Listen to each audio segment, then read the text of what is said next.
Hello, friend. Good morning to all of you. Today, we are going to learn a poem. The title of this poem is The Mountain and the Squirrel. The poem is written by Ralph Waldo Emerson. Emerson is an American essayist, lecturer, philosopher, and poet who is one of the leading figures in American Romanticism and the philosophy of transcendentalism and individualism. He born in Boston, educated at Howard University, then he became a pastor. It is a one duty, or we can say a post in church, but resigned from the church after the death of his first wife.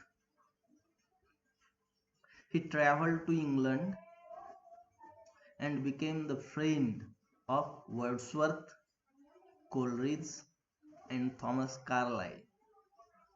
All of them are the great figure in romantic era. We can say poetry and essay.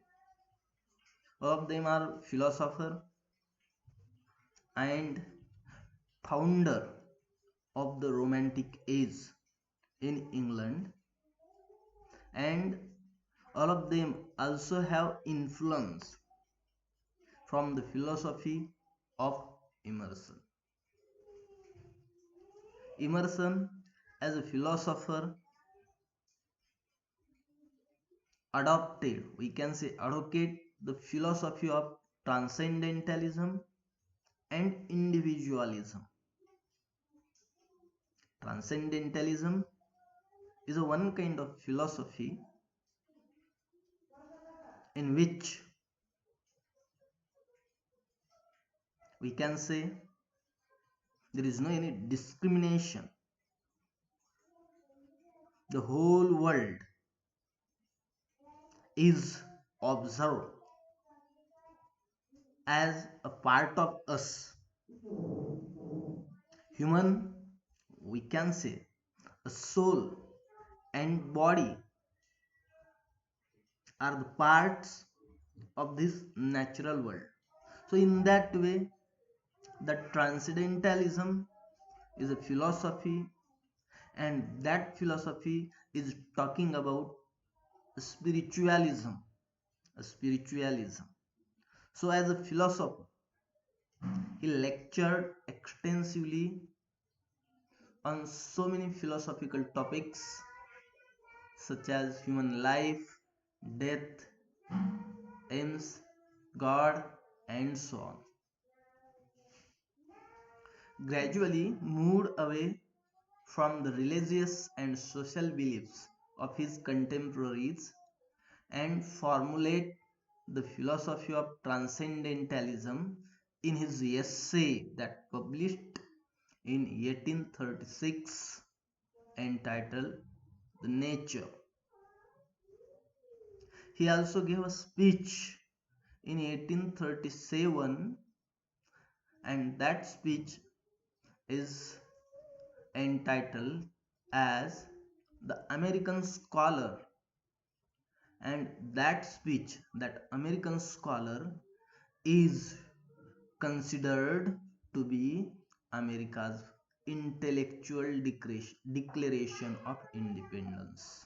America's intellectual declaration of independence.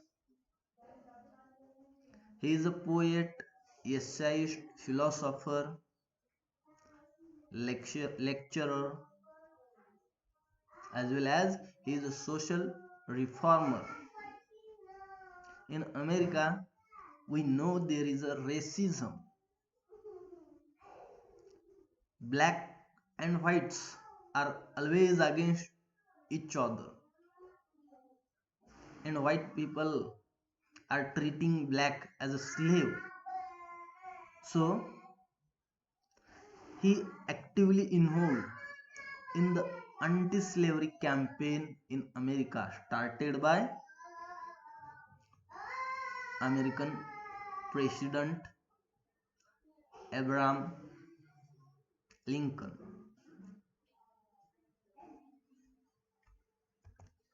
As a writer, Emerson is well known for his essays.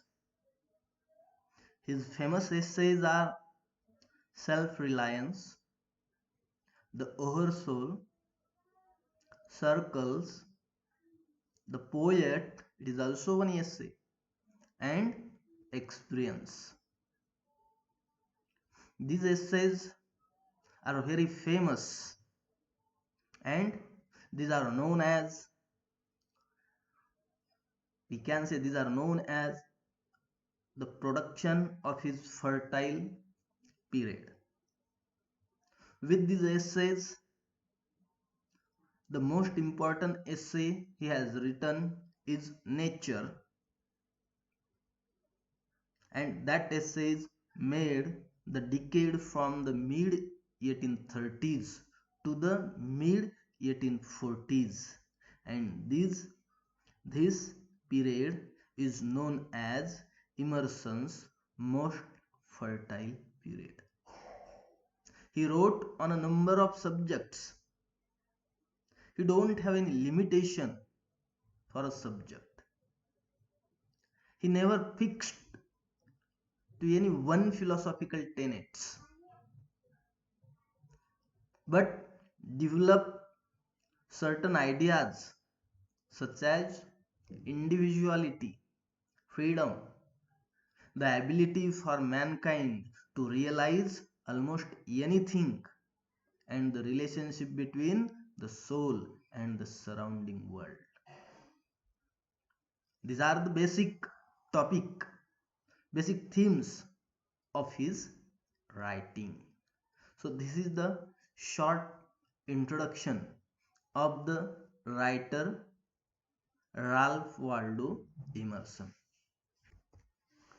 Now we are going to see the introduction of the poem The Mountain and the Squirrel. Poet was deeply interested in Eastern thought, and many of his poems show the influence of Oriental mysticism. The present poem is in the form of a dialogue between a mountain and a squirrel. It shows that every creature, regardless of size, is important in creation. Means the every insect, every animal, every inanimate things has its own importance in this universe. The Mountain and the Squirrel is a 20-line poem that is contained within one block of text. While the text does not rhyme, there is no particular pattern for a reader to follow. This is due to Emerson's attempt to influence the syntax with surprising consonants and vowels. The images and themes of this poem are fairly straightforward.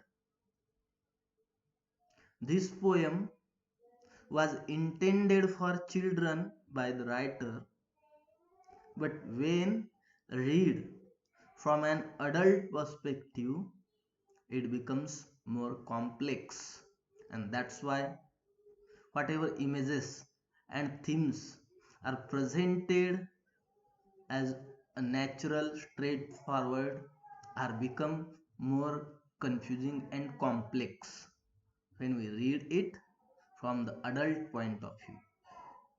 While it seems like the squirrel is attempting to come to terms with the mountain, there are a number of jabs and insults which make it seems as if he has not forgiven everything.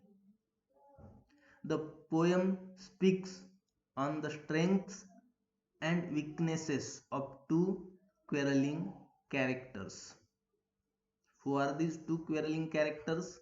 Mountain and the squirrel. The poem begins with the speaker describing how a mountain and a squirrel got into an argument. They are fighting over the squirrel's place in the forest.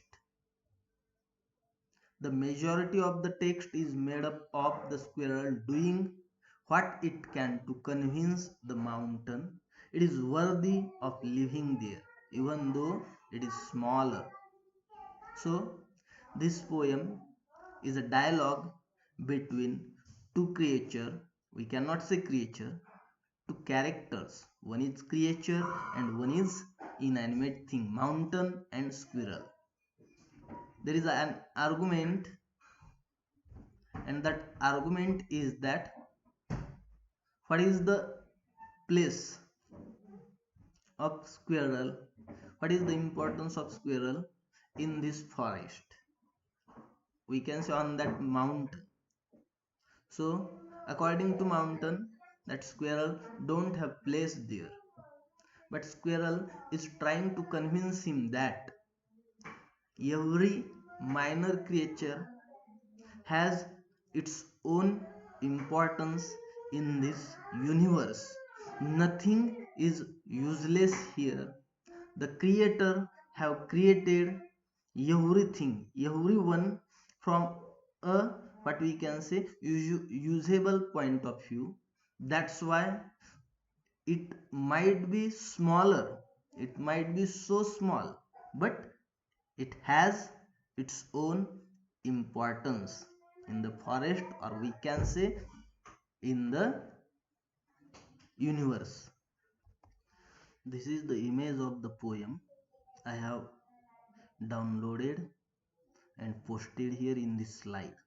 See, on the one side there is a mountain, and at the bottom of the mountain there is a squirrel who is eating something. We know all sorts of her activities. So, as we know, this poem is a dialogue between the two, and both of them proving their own importance into this universe.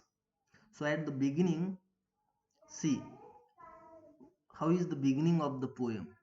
The mountain and the squirrel had a quarrel, and the farmer called the latter. Little prig, Bun replied, "You are doubtless very big, but all sorts of things and weather must be taken in together to make up a year and a sphere." This is the first answer. See, in what way? Very simple words poet have used. What kind of opening is there? See, it is narrated by someone. Speaker is telling that there is a quarrel between squirrel and mountain. And in the third line he said that farmer called the latter, means the mountain. Farmer means the mountain, called the latter. The latter means the squirrel. What mountain called the squirrel? The mountain called the squirrel little prig. Bun replied. Who? Bun replied. Squirrel replied. What was her reply? She is saying, "You are doubtless very big." To whom? Squirrel is saying to the mountain that mountain is very big, so big. But all sorts of things and weather must be taken in together to make up a year. And that squirrel is proving herself that small things, a small we can say, a single incident, a single second, a minute, or an hour make a day, they make a month, and then it becomes a year. So, in that way, she is saying, in this sphere, in this universe, all small things are very important to make a sphere, means to make an universe. Without that, universe is impossible. Everyone have its own place according to the squirrel. She is trying to convince the mountain. She is trying to, we can say, make correct to the mountains and trying to prove her importance in the universe. See the next part. And I think it no disgrace to occupy my place. Who is saying that squirrel is saying that it is no disgrace. It is no any kind of insult. It is no any kind of what we can say, disgrace means it is no any kind of insult or any kind of bad thing to occupy this place, to stay on the mountain, to stay in this universe.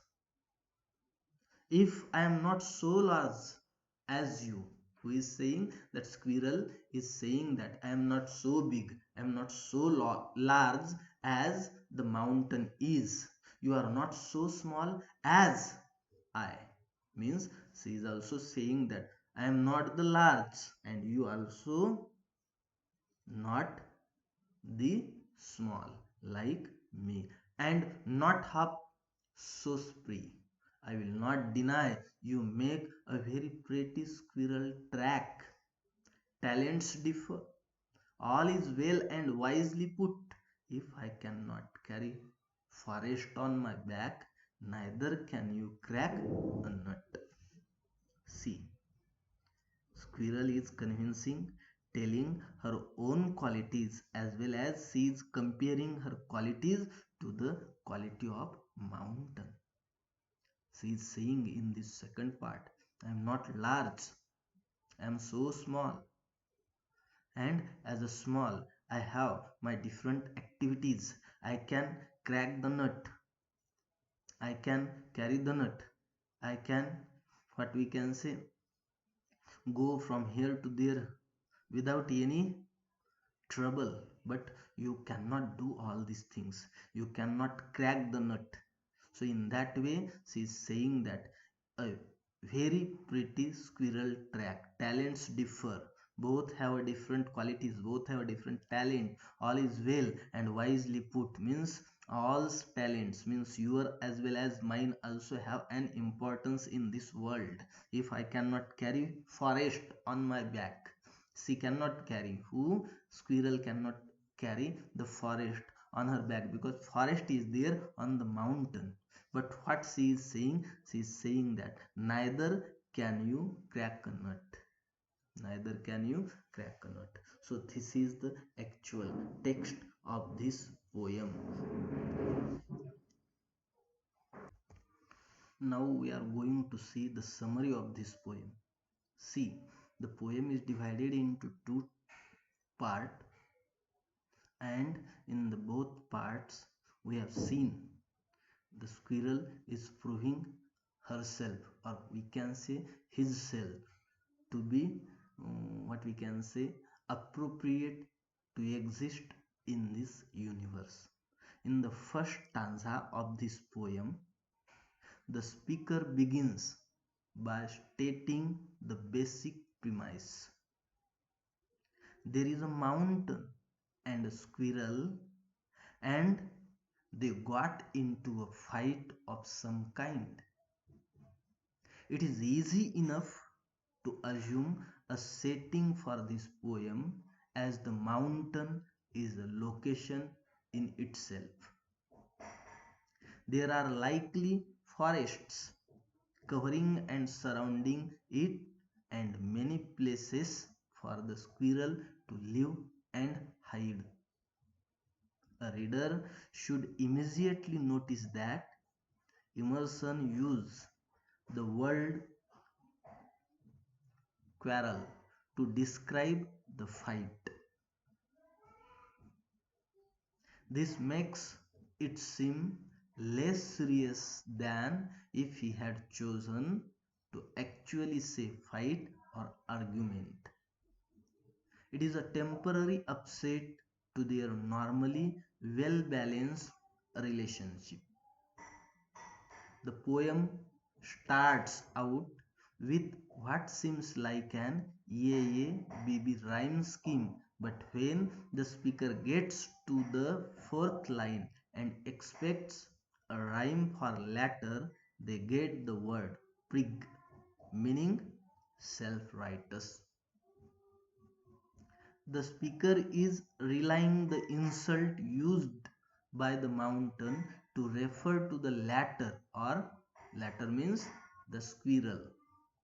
Both of these characters have been heavily personified throughout the poem, so much so that they are able to speak to one another and interpret unwelcome actions. The choice to arrange the lines in this manner and surprise the reader with the hard Z consonant gives further emphasis to the insult. It is disrupting of what could be a pattern. In the fifth line, the speaker uses bun to refer to the squirrel. It is replying to the mountain in a very clear and well spoken way. He selects his words carefully. He means a squirrel. The squirrel starts by acknowledging that the mountain is very big. It has a presence the squirrel cannot deny. Means mountain has a presence and squirrel cannot deny. Additionally, he adds that you, the mountain, are only one of many things which must be taken in together. Means mountain could not be the whole. On the mountain there are so many small things, and with the, we can say, togetherness of all these things, there will be the mountain. Mountain alone doesn't have its own existence. There should be the trees, there should be the forest, there should be the insects. All these things together make an mountain. The squirrel is attempting to set aside their differences and come to terms with the fact that they will not always get along. One cannot hope to live in peace with every type of being, sentient or not. These objects, creatures, and people all make up a year and a sphere. The world is constructed of the good and the bad. Both are equally necessary for life to go on. Through these lines, the squirrel appears to be in a conciliatory mood, but he is stealthy insulting the mountain. It is something that he must put up with. In the next lines, the squirrel lays out his argument. The basis of the quarrel is also revealed here. What is the reason of argument is disclosed here. He does not see anything wrong with his occupying of one place on the mountain. Just as The mountain is large, with a large role to play. The squirrel is small, with an equal role to play in this universe. Both must exist. In order to come to terms with the mountain, the squirrel lays out their respective advantages and disadvantages. First, that the mountain is much larger than he is. He means a squirrel is.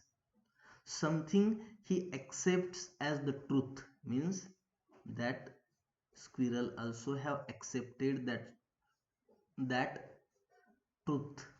But the squirrel is much more spree means so small. It can move quickly from place to place in a way the mountain never dreamed of.